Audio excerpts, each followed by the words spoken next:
Halo Malaysia, terima kasih kerana sudah menonton video ini. Sebelum kita bermula, sila pertimbangkan untuk tekan butang subscribe, like dan share. Berita perkembangan politik semasa dalam negara, perkembangan negara dan semuanya ada di dalam channel ini. Terima kasih kerana sudah menonton. Halo Malaysia, selamat malam tuan-tuan dan puan-puan. Terima kasih kerana masih terus setia berada di dalam channel Elvino ESTV. Jangan lupa untuk tekan butang subscribe, bantu admin untuk kembangkan lagi channel ini, like video ini, dan jangan lupa juga untuk sharekan video ini. Jika anda mempunyai sebarang komen, anda boleh komen. Anda boleh tinggalkan di ruangan komen di bawah. Baiklah tuan-tuan dan puan-puan, hari ini admin ingin mengongsikan satu petikan artikel, satu petikan berita yang dipetik daripada Malaysia Kini. Saman fitnah, Sanusi berhujah guna kes Anwar pada tahun 2004.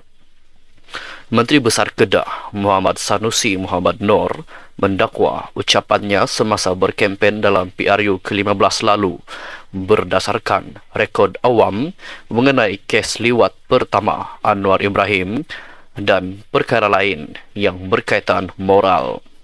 Dalam pernyataan pembelaannya terhadap saman fitnah dikemukakan ahli Parlimen Tambun itu, Sanusi berkata dia bersedia untuk membuktikan di mahkamah kandungan ucapan dibuatnya merujuk kepada kenyataan Mahkamah Persekutuan pada tahun 2004. Menurut dokumen yang difailkan di Mahkamah Tinggi Alor Setar pada 13 Februari lalu dan dilihat Malaysia Kini, Sanusi berkata pembelaan itu membabitkan justifikasi keistimewaan yang layak dan ulasan yang adil. Justifikasi adalah pembelaan bahawa kenyataan atau dakwaan yang dibuat berdasarkan fakta dan jika terbukti di mahkamah, ia akan menjadi pembelaan mutlak terhadap tindakan fitnah yang dikenakan. Keistimewaan yang layak pula ialah pembelaan yang terpakai dalam situasi apabila seseorang itu mempunyai kepentingan, kewajipan, undang-undang, tanggungjawab moral atau sosial untuk mengeluarkan sesuatu perkataan.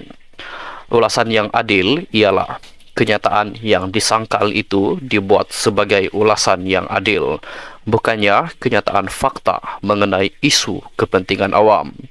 Sebelum ini, Anwar Ibrahim sebagai Perdana Menteri Malaysia mengemukakan tindakan sivil ekoran atas ucapan Sanusi di kawasan Parlimen Tambun pada 13 November tahun lepas ketika dia berkempen untuk memenangkan timbalan Presiden Bersatu Ahmad Faizal Azumu di situ.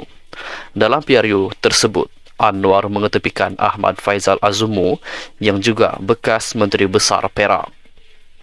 Sanusi mendakwa antara fakta yang diketahui umum ialah Anwar dipecat daripada kabinet oleh Dr. Mahathir Mohamad pada tahun 1998 kerana isu moral.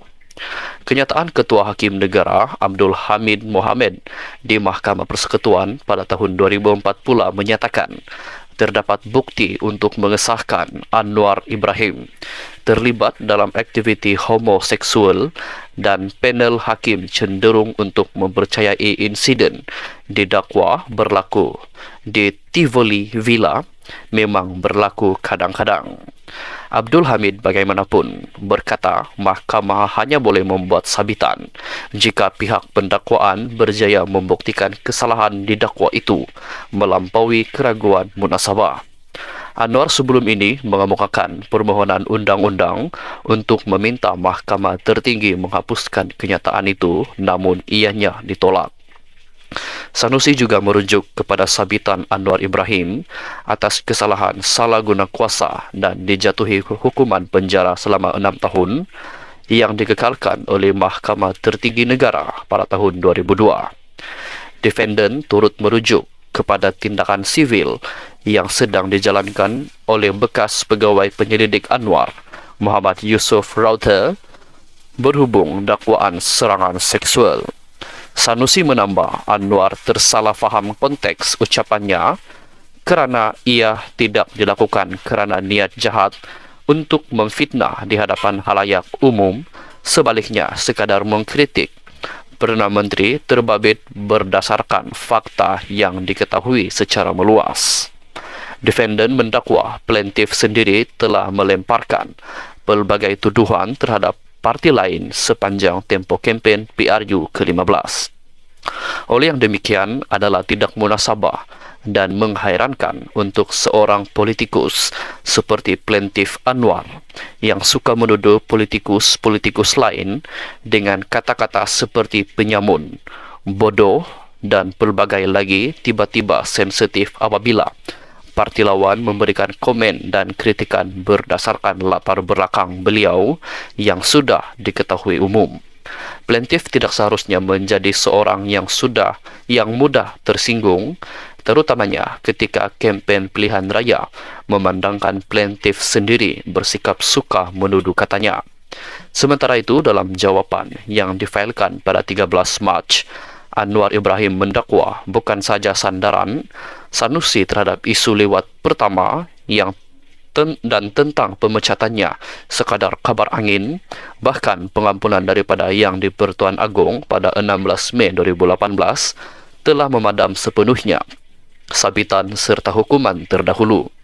Plaintiff adalah seorang yang tidak bersalah. Sebarang kenyataan lanjut yang dibuat berhubung perkara sama adalah bersifat fitnah dan boleh diambil tindakan, katanya.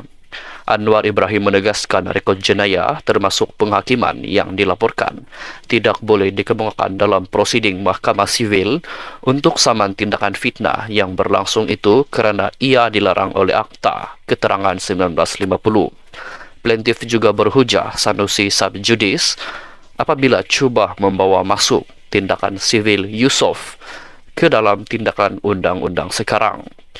Di bawah undang-undang subjudice merujuk kepada perkara yang masih dipengerusikan oleh mahkamah dan oleh itu tidak boleh dibawa ke perbincangan umum di tempat lain. Anwar diwakili Peguam Sankara Nair manakala Yusfarizal Yusof bertindak bagi pihak Sanusi. Tindakan sivil itu ditetapkan untuk pengurusan kes di Mahkamah Tinggi Alor Setar pada Isnin depan. Sekian saja dulu perkongsian berita untuk hari ini. Jangan lupa untuk tekan butang subscribe, maafkan saya, like video ini. Jika Anda mempunyai sebarang komen, Anda boleh komen di ruangan komen di bawah. Share juga video ini dan sekali lagi jangan lupa untuk subscribe channel ini. Aktifkan lonceng notifikasi supaya Anda tidak ketinggalan dengan sebarang perkongsian daripada channel ini. Kita jumpa lagi di video yang seterusnya. Bye-bye.